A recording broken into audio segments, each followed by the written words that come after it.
அத்தியாயம் 118 பீனிக்ஸ் கில்ட்டிலிருந்து முன்மொழிவு. சரி, எல்லாரும் ரொம்ப நல்லா பண்ணீங்க. எடிசா அரக்கர்களை நிலவரையின் மையத்திற்கு கூட்டிச் சென்றாள். அவர்களின் பணி வெற்றிகரமாக முடிந்தவுடன் கருட இராச்சியம் அவர்களின் கைகளில் விழுந்தது. இந்த சந்திப்பு அடுத்தடுத்த நடவடிக்கைகள் குறித்து விவாதிப்பதற்காக இருந்தது. அவர் அரக்கர்களை புகழ்ந்து ஊக்குவிப்பதன் மூலம் தொடங்கினார். கோப்ளின் பிரபு, நாங்கள் இல்லாதபோது நிலவரையைக் காக்கும் பணியை நீங்கள் சிறப்பாகச் செய்தீர்கள். சபாஸ்! பூதம் தலையாட்டியது. உயர் பதவியில் இருந்த அரக்கர்கள் இல்லாததால் நிலவரையின் பாதுகாப்புகளில் ஒரு இடைவெளி இருந்தது. இந்த இடைவெளியை நிரப்ப பூதசாரணர் குழு முழுவதையும் ஒரு விழிப்புடன் காவலில் வைத்திருந்தார் கோப்ளின் பிரபு. எந்த ஊடுருவும் நபர்களும் நிலவரையிலோ அல்லது அருகிலுள்ள காட்டிலோ கூட நுழையவில்லை என்றாலும் பாதுகாப்பை பராமரிப்பது ஒரு குறிப்பிடத்தக்க சாதனையாகும். எடிசா தனது புகழைத் தொடர்ந்தார். சிலரை எலும்புக்கூடுகளாக மாற்றுவதன் மூலம் நெக்ரோஸ் இந்த பணியில் முக்கிய பங்கு வகித்தது. இதன் மூலம் எலெனாவின் நற்பெயரை அதிகரித்தது. புதிய உறுப்பினர்களான அரை காட்டேரி தம்பீர் மற்றும் இளம் ஹெய்ட்ரா தலைநகரின் புறநகர் பகுதிகளுக்கு மனிதர்களை வெற்றிகரமாக விரட்டியடித்தனர். முதல் முறையாக ஒன்றாக வேலை செய்த போதிலும் அவர்கள் வியக்கத்தக்க வகையில் செயல்பட்டனர். கூடுதலாக கருட இராச்சியத்திற்கு அனுப்பப்பட்ட எலும்புக்கூடு மாவீரர்கள், கோமாளின்கள் மற்றும் ஜோம்பிஸ் மக்களை பயமுறுத்தி கட்டிடங்களை அழித்து அச்சத்தின் சூழலை உருவாக்கினர். மற்றும் டெத்நைட்டைப் பொறுத்தவரை, டெத்நைட் தனது அசல் வடிவத்திற்குத் திரும்பியிருந்தான். தற்காலிக பரிணாம வளர்ச்சியின் பின்விளைவுகளால் அவன் தற்போது செயலற்றவனாக இருந்தான். எங்கள் எஜமானர் முதலில் டெத்நைட் அமைதியாக இருக்க விரும்பினார். இருப்பினும் முடிவு சாதகமாக இருந்ததால் இந்த சம்பவத்திற்கு அவரை நாங்கள் பொறுப்பேற்க மாட்டோம். பொதுவாக அவர் தண்டிக்கப்பட்டிருப்பார். டெத்நைட் தானே செயல்பட்டார். நிலைமையை கிட்டத்தட்ட கட்டுப்பாட்டை மீறிச் சென்றார். இருப்பினும் விஷயங்கள் நன்றாக நடந்ததால் எடிசா அவரை பொறுப்பேற்க வேண்டாம் என்று முடிவு செய்தார். இதன் பொருள் இந்த சம்பவம் அவர்களின் எஜமானரிடம் தெரிவிக்கப்படாது என்பதாகும். செயலற்ற டெத்நைட் எடிசாவின் வார். அதற்கு பதிலாக நீங்கள் அழைத்து வந்த மனிதரை நீங்கள் மேற்பார்வையிட வேண்டும். ராஜ்ஜியத்திலிருந்து கொண்டுவரப்பட்ட மனிதர் வேறு யாருமல்ல, கவுண்ட் பியர்டன் தான். செயலற்ற டெத்நைட்டிற்கு பதிலாக கவுண்ட் பியர்டன் கையில் கோடரியுடன் கோட்டை அமைக்கும் பணியில் ஈடுபடுத்தப்பட்டார். முக்கிய விவாதம் முடிவடைந்ததும் அவர்கள் அடுத்த நிகழ்ச்சி நிரலுக்குச் சென்றனர். எங்களுக்கு மிகப்பெரிய மாற்றம் என்னவென்றால், எங்கள் சில கட்டுப்பாடுகள் நீக்கப்பட்டுள்ளன. அவற்றின் செயல் எல்லை விரிவடைந்திருந்தது. முன்பு கட்டுப்பாடுகள் காரணமாக அவை நிலவரையைச் சுற்றியுள்ள காட்டுக்குள் மட்டுமே இருந்தன. ஆனால் இப்போது விஷயங்கள் வேறுபட்டன. இப்போது நாம் அதிக சிரமமின்றி கருட ராஜ்ஜியத்திற்கு பயணிக்க முடியும் என்று தோன்றுகிறது. கட்டுப்பாடுகள் நீக்கப்பட்டதை எடிச உணர்ந்தவுடன் உடனடியாக அதைச் சரிபார்த்தார். இதன் விளைவாக அவர்கள் எந்த பிரச்சினையும் இல்லாமல் கருட இராச்சியத்திற்குச் சென்று வர முடிந்தது. எனவே இப்போது நமக்கு இன்னும் நிறைய வேலைகள் உள்ளன. எடிசா தொடர்ந்தால், இப்போது நாம் நிலவரையை மட்டுமல்ல, ராஜ்யத்தையும் நிர்வகிக்க வேண்டும். வேறு வார்த்தைகளில் கூறுவதானால், மேற்பார்வையிட இன்னும் பல பகுதிகள் இருந்தன. இதன் பொருள் அவர்களுக்கு அதிக கைகள் தேவைப்படும். இருப்பினும் எந்த ஒரு இடத்தையும் அவர்களால் புறக்கணிக்க முடியாது. எனவே அவர்கள் தங்கள் படைகளை சரியான முறையில் விநியோகிக்க வேண்டியிருக்கும். முதலில் சர் தம்பீர். எடிசா முதலில் அழைத்த நபர் தம்பீர். கருட இராச்சியத்தில் உள்ள ஹண்டர்கள் சங்கத்திற்குச் செல்லுங்கள். தம்பீர் ஒரு அரை காட்டேரி. மனிதனுக்கும் காட்டேரிக்கும் கலப்பினமாக இருந்ததால் அவரது தோற்றம் ஒரு மனிதனைப் போலவே இருந்தது. யாராவது மிக நெருக்கமாக பார்த்தால் தவிர கண்டுபிடிக்கப்படுவதற்கான ஆபத்து இல்லை. மனிதர்களுடன் இணைந்து ஒரு ஹண்டராக ஆகஸ்ட் உங்கள் புகழைப் பெறுங்கள். எடிசாவின் கட்டளைப்படி தம்பீர் தலை குனிந்தார். தற்போது பன்ஷீக்கள் ஏற்கனவே கண்டத்தின் பல்வேறு பகுதிகளில் பரவியிருந்தனர். பன்ஷீக்களால் மற்ற மனிதர்களை கட்டுப்படுத்த முடிந்தால் அவர்களின் செயல் வரம்பில் எந்த கட்டுப்பாடுகளும் இல்லை. இதை பயன்படுத்தி எடிசா முன்பு பன்ஷீக்களை வெவ்வேறு பகுதிகளுக்குப் பரப்பினார். அந்த விதைகள் இறுதியில் முளைத்து பூக்கும். தம்பீரைப் போலவே மற்றொரு விதையை நடுவதும் அதே தர்க்கத்தை பின்பற்றியது. இறுதியில் அவர் ஒரு பயனுள்ள சிப்பாயாக மாறுவார். அடுத்து சர் நெக்ரோஸ். எடிசாவின் குறிப்பை கேட்டதும் முதல் தளத்தின் பாதுகாவலர் நெக்ரோஸ் தலையசைத்தார். ஐயா நெக்ரோஸ், மன்னிக்கவும், ஆனால் நீங்கள் சில ராஜ்ய விவகாரங்களையும் கையாள வேண்டும். இப்போதைக்கு நிலவரையின் பாதுகாப்பில் எந்த பிரச்சினையும் இல்லை. தற்போதைய சூழ்நிலையைக் கருத்தில் கொண்டு நெக்ரோஸ் நிலவரையில் தங்கி பாதுகாக்க வேண்டிய அவசியமில்லை. சர் நெக்ரோஸ், நீங்கள் செய்ய வேண்டியது என்னவென்றால் ராஜ்ஜியத்தில் ஒரு இரகசிய அமைப்பை நிறுவுவதுதான், அல்லது அதை நிர்வகிப்பதுதான். நிலத்தடி அமைப்பை நிர்வகித்தல். கருட இராச்சியம் தற்போது குழப்பத்தில் இருந்தது. பல பிரபுக்கள் தூக்கிலிடப்பட்டனர் அல்லது சிறையில் அடைக்கப்பட்டனர். இதன் விளைவாக பிரபுக்கள் வைத்திருந்த சலுகைகளும் பாதாள உலக ஒழுங்கும் நிலையற்றதாக மாறியது. கடத்தப்பட்ட கவுண்ட் பியர்ட்டனிடமிருந்து நாங்கள் கற்றுக்கொண்டதிலிருந்து கருட இராச்சியத்தில் ஒரு இரகசிய அமைப்பு உள்ளது.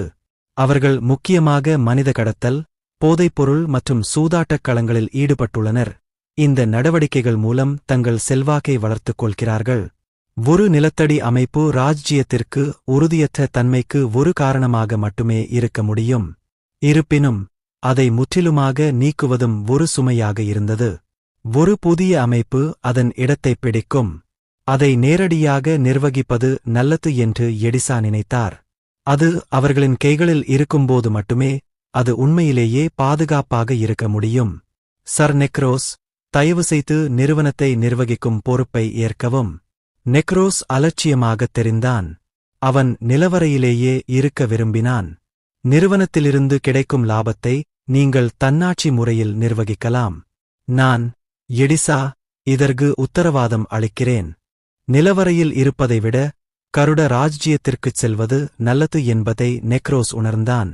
எல்லாவற்றிற்கும் மேலாக பெரும் சக்தியுடன் பெரும் பொறுப்பும் வருகிறது. எடிசாவின் கட்டளைக்கு நெக்ரோஸ் தலையசைத்தான். இப்போது அடுத்த நிகழ்ச்சி நிரலுக்கு செல்லலாம். கருட இராச்சியத்தில் அரக்கர்களை நிலைநிறுத்துவது பற்றி நாம் விவாதிக்க வேண்டும். நிலவரையின் மையத்தில் கூட்டம் தொடர்ந்தது. நான் எதிர்பார்த்ததை விட சிறப்பு பணி வேகமாக முடிந்தது. இளவரசி எலெனா ராணியாக மாற குறைந்தது சில மாதங்கள் ஆகும் என்று நினைத்தேன். ஒரு நாட்டின் ஆட்சியாளராக மாறுவது எளிதான காரியமல்ல. இருப்பினும் நிலவரை அரக்கர்களை அனுப்பிய சிறிது நேரத்திலேயே நிலைமை தீர்க்கப்பட்டது. தெய்கர் இளவரசியுடன் இணைப்பது நிச்சயமாக சரியான நடவடிக்கைதான். இப்போது ஒரு ராணியாக இருப்பதால் இளவரசியை ஆட்சியாளராக்குவதே பணியின் ஆரம்ப இலக்காக இருந்தது.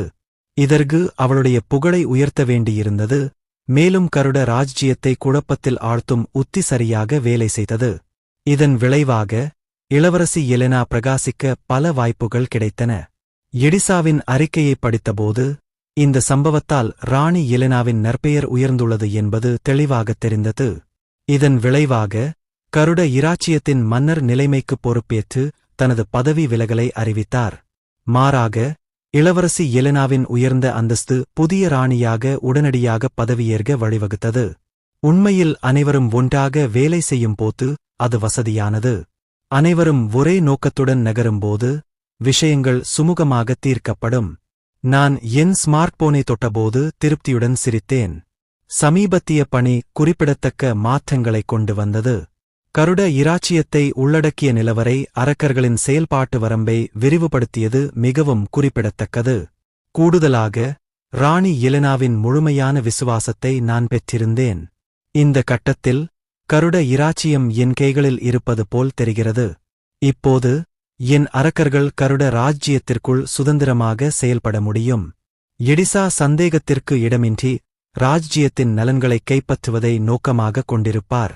ராணி நம் பக்கம் இருப்பதால் ஆட்சேபனைகளை எழுப்ப யாரும் இருக்க மாட்டார்கள். இது திருப்திகரமாக இருந்தது. மலைத்தொடரை இன்னும் தீவிரமாக நிர்வகிக்கத் தொடங்க இந்த வாய்ப்பை நான் பயன்படுத்த வேண்டும். மேலாண்மை என்று நான் சொன்னது கட்டுப்பாட்டைத்தான். மலைத்தொடரை நிர்வகிக்க கருட ராஜ்ஜியத்தை பயன்படுத்துவது எளிதாக இருக்கும். நிச்சயமாக முழுமையான கட்டுப்பாடு எதிர் விளைவை ஏற்படுத்தக்கூடும். வீரர்கள் என் நிலவரையை நெருங்குவதைத் தடுக்கும் அதே வேளையில் சிறிது சுதந்திரத்தை அனுமதிப்பதே குறிக்கோளாக இருந்தது. இது இயற்கையாகவே ஊடுருவும் நபர்களின் எண்ணிக்கையைக் குறைத்து நிலவரையின் பாதுகாப்பை உறுதி செய்யும். நான் உடனடியாக எடிசாவுக்கு உத்தரவுகளைப் பிறப்பித்தேன். என் நோக்கங்களைப் புரிந்து கொண்டு அவற்றை நிறைவேற்றுவாள் என்று நான் நம்பினேன். சரியானது. ஒரு விளையாட்டின் பயிற்சி கட்டம் இப்போதுதான் முடிந்தது போல் இருந்தது. ஆனால் என்னால் சிரிக்காமல் இருக்க முடியவில்லை. எல்லாவற்றையும் முடித்த பிறகு ஸ்மார்ட் போன் திரையை அணைத்தேன். சாப்பிட வேண்டிய நேரம் இது. டைகர், கொஞ்சம் உணவு செய்ய முடியுமா? நான் அறையை விட்டு வெளியேறியதும் டைகர் இடம் பேசினேன். டைகர் தலையசைத்துவிட்டு சமையலறைக்குச் சென்றான். எலும்புக்கூடு சிப்பாய் கோகோ உதவி செய்தான். அது ஒரு சரியான கலவையாக இருந்தது. நான் திருப்தியான புன்னகையுடன் பார்த்துக் கொண்டிருந்தபோது என் பக்கத்திலிருந்து ஒரு குரல் வந்தது. மன்னிச்சுக்கோங்க. அந்தக் குரல் சிந்தியா குரல். டெமான் ரியல்ம் திரேடிங் கம்பெனி நடத்திய ஏலத்தில் நான் வாங்கிய ஒரு எல் அவள். அவள் வழக்கமாக மிகவும் அமைதியாக இருந்தால் இது தகவல் தொடர்புக்கு சவாலாக இருந்தது. இருப்பினும் தற்செயலாக ஒரு கார்கோயிலில் மந்திரத்தை செலுத்திய பிறகு அவள் கொஞ்சம் மனம் திறக்க ஆரம்பித்தாள். மாஸ்டர். நான் சிந்தியா என்னை மாஸ்டர் என்று அழைக்கச் சொல்லவில்லை. அது அவள் சொந்தமாக பயன்படுத்தத் தேர்ந்தெடுத்த பட்டம். ஆமாம், அது என்ன? சிந்தியா முதலில் பேசுவது ஒரு குறிப்பிடத்தக்க படியாக இருந்ததால் அவளுடைய முகவரித் தேர்வை சரிசெய்வதற்குப் பதிலாக எச்சரிக்கையுடன் பதிலளிக்கத் தேர்ந்தெடுத்தேன். யாரோ வருகிறார்கள். யாரோ வீட்டிற்கு வருகிறார்கள். சிந்தியாவுக்கு அது எப்படித் தெரியும்? என் சுருக்கப்பட்ட காற்று ஆவி என்னிடம் சொன்னது. அவள் தொடர்பு கொண்ட காற்று ஆவி அவளுக்கு தகவல் தெரிவித்ததா? அது எவ்வாறு தொடர்பு கொண்டது என்பது எனக்கு ஆர்வமாக இருந்தது. ஆனால் அது உடனடி கவலை அல்ல. அவர்கள் இங்கே வருகிறார்கள் என்பது உங்களுக்கு உறுதியாகத் தெரியுமா? நான் ஒரு வில்லாவில் வசித்து வந்தேன். அவர்கள் சென்ற இடம் என்னுடைய இடமாக இல்லாமல் இருந்திருக்கலாம். ஆமாம், அவங்க இங்க வர்றாங்க. எத்தனை பேர் இருக்காங்க? நிறைய இருக்கு. எனவே அது 1 அல்லது 2 பேர் மட்டுமல்ல. சிந்திய சொன்னால் உண்மையாக இருந்தால் அவர்கள் யார், ஏன் வருகிறார்கள் என்பதை அறிவது மிக முக்கியம். இல்லை, அது சாத்தியமில்லை. சங்கம் வழக்கமாக வேட்டைக்காரர்களை நேரடியாக அவர்களைப் பார்க்குமாறு அறிவித்தது. அது ஊடுருவல்காரர்களாக இருக்குமோ?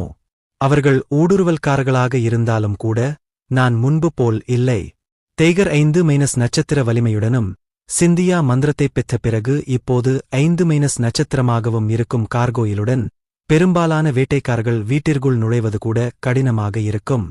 அவர்கள் ஊடுருவல்காரர்களா என்று எனக்குத் தெரியாததால் நான் அமைதியாக இருக்க வேண்டும். என்னை நீக்குவதற்கு முன்பு முயன்ற தந்தை மற்றும் மகனை நான் நினைவு கூர்ந்தேன். இது என்னை தேவையில்லாமல் பதட்டப்படுத்தியது. நான் என்னை அமைதிப்படுத்திக் கொண்டு அமைதியாக காத்திருந்தேன். சிறிது நேரம் கழித்து கதவு மணி அடித்தது.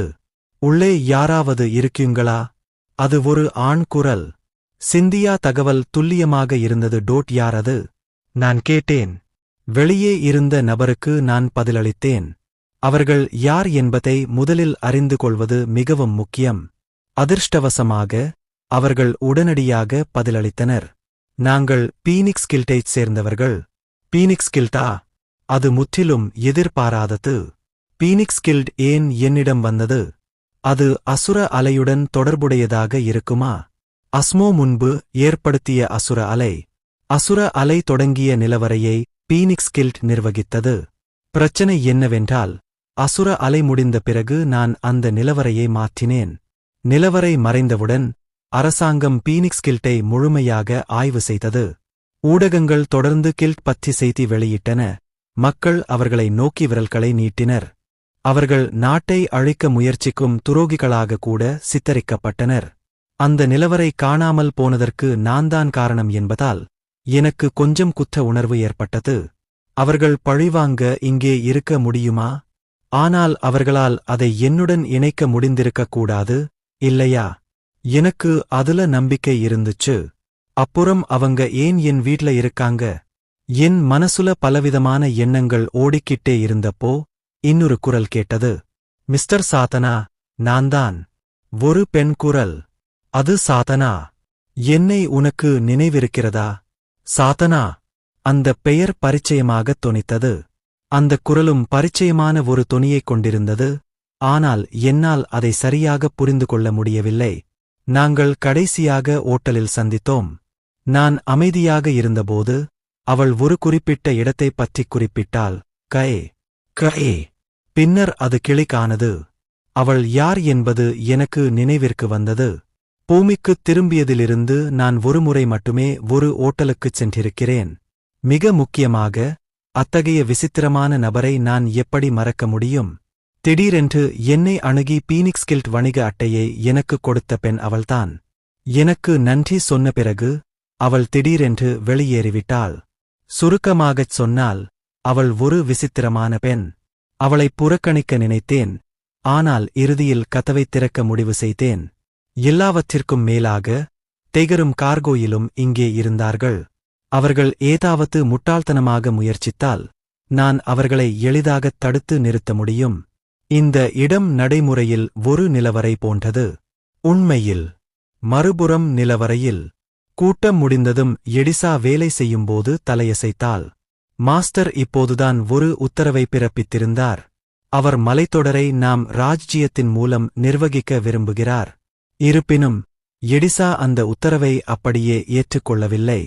மலைத்தொடரை நிர்வகிக்கும்படி அந்த பெரியவர் வெறுமனே கட்டளையிட மாட்டார். கட்டளைக்குள் ஒரு ஆழமான அர்த்தம் மறைந்திருக்க வேண்டும். இது ஒரு சோதனை. மலைத்தொடரை நிர்வகித்தல். அது மலைகளை மேற்பார்வையிடுவதை மட்டும் குறிக்கவில்லை என்பது தெளிவாகிறது. நிலவறையை மறைப்பது என்று அர்த்தமா? அவள் தலையை ஆட்டினாள். அதுவும் இல்லை. நிலவறையை மறைப்பது ஊடுருவல்காரர்களை ஒழித்துவிடும். ஊடுருவல்காரர்கள் இல்லாமல் எஜமானருக்கு தியாகம் செய்ய முடியாது. அது முற்றிலும் ஏற்றுக்கொள்ள முடியாதது. அது சரிப்படாது. வரைபடத்தைக் கொண்டு வா. கண்டத்தின் வரைபடத்தை எடுத்துவர ஒரு எலும்புக்கூடு வீரரிடம் எடிசா அறிவுறுத்தினார். அது ஹண்டர்களுக்கான ஒரு சிறப்பு வரைபடம் ராணி எலெனா மூலம் பெறப்பட்டது. அது கீழ்நிலை வீரர்களால் அணுக முடியாத ஒரு வரைபடம். டிமன் சாம்ராஜ்யத்தைக் கூட காட்டுகிறது. வரைபடத்தை வெறித்துப் பார்த்தபடி எடிசா யோசித்தாள். அதற்கு ஒரு ஆழமான அர்த்தம் இருக்க வேண்டும். நீண்ட சிந்தனைக்குப் பிறகு அவளுக்கு திடீரென்று ஒரு உணர்வு ஏற்பட்டது. கண்டத்தில் மலைத்தொடரை ஒட்டி 3 நாடுகள் இருந்தன. கருட இராச்சியத்தைத் தவிர்த்து சுதந்திர நகர கூட்டணி மற்றும் காலின் பேரரசு மட்டுமே எஞ்சியிருந்தன. சுதந்திர நகர கூட்டணி கருட இராச்சியத்திற்கு மிக நெருக்கமானதாக இருந்தது. மலைத்தொடரை நிர்வகிப்பதற்கான கட்டளை அதைத்தான் குறிக்க வேண்டும். இது தயாராக இருப்பதற்கான ஒரு சமிக்ஞையாக இருந்தது. கருட இராச்சியத்திற்கு அருகில் இருந்த சுதந்திர நகர கூட்டணியின் வெற்றிக்குத் தயாராக. அதுதான் அர்த்தமாயிருக்கணும்.